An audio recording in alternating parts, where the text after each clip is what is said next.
Aria Marta Nagara, Bupati Bandung yang gemar belusukan, bagian 4. Minta pensiun. Setelah menjadi bupati selama 25 tahun 4 bulan, pada usia 74 tahun Marta Nagara mengajukan rekes untuk pensiun. Dengan Besluit 14 Oktober 1918, ia pensiun dari jabatannya dengan tunjangan sebesar F400 sebulan ditambah tuslah F160. Setelah menerima Besluit, ia pulang kampung ke Sumedang dan membuat rumah di sana.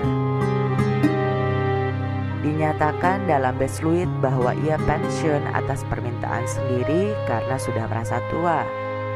Tapi benarkah ia pensiun atas kemauan sendiri? Nina Lubis dalam bukunya Tradisi dan Transformasi Sejarah Sunda mempertanyakannya.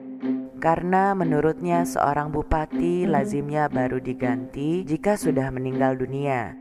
Juga bahwa yang menggantikan dirinya bukan putranya sendiri, yang saat itu sudah berusia 45 tahun dan pernah dititipkan di rumah-rumah orang Eropa di Bandung. Melainkan putra bupati sebelumnya, yakni Raden Muharam alias Raden Tumenggung Wiranata Kusuma, yang saat itu telah menjadi Bupati Cianjur dan lulusan HBS. Kemungkinan besar pemberhentian Marta Nagara akibat dari surat Asisten Residen Priangan Hilen kepada Residen pada 21 September 1918.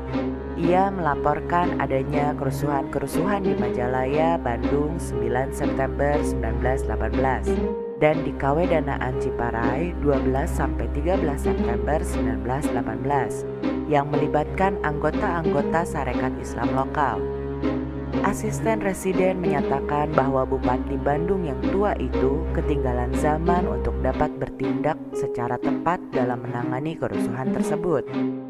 Ini membuktikan bahwa Bandung memerlukan bupati baru yang masih muda dan bijaksana serta dapat mengendalikan gerakan baru itu.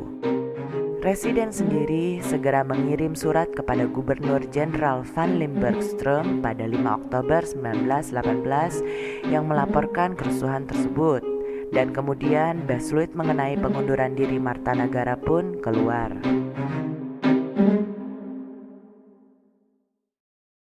Hubungan Marta Nagara sendiri dengan golongan Islam amat dekat. Semasih muda, ia pernah belajar di pondok pesantren Gresik dan Tuban.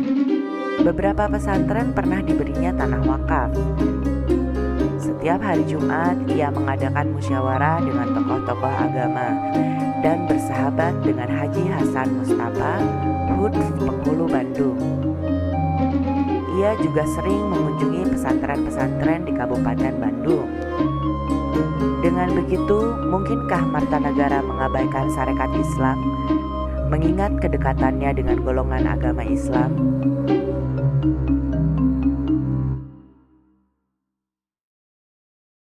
Menulis babat Raden Adipati Aria Marta Nagara.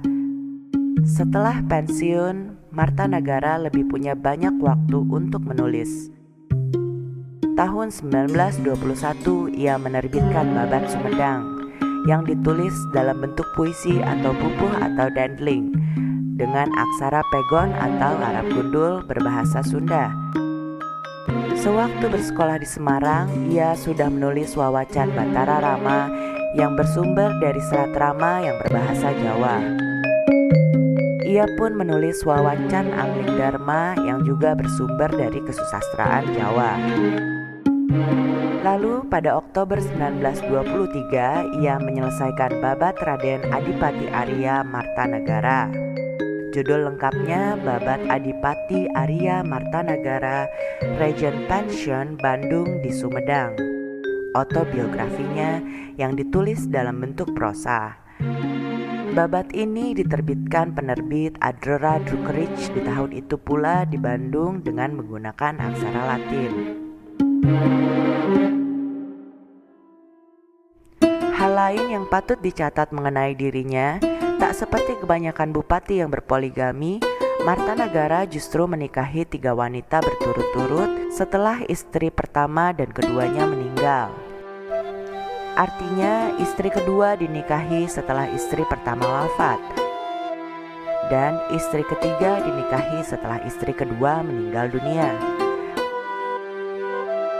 Dari semua istrinya, ia memperoleh 11 orang anak. Martanagara wafat di usia 81 tahun di Sumedang, kemudian disebut Kanjeng Burujul, sebab rumah terakhirnya berlokasi di Burujul, Sumedang. Ia dimakamkan di Gunung Puyuh, Sumedang. Ia digantikan oleh Bupati RH AA Wiranata Kusumah V.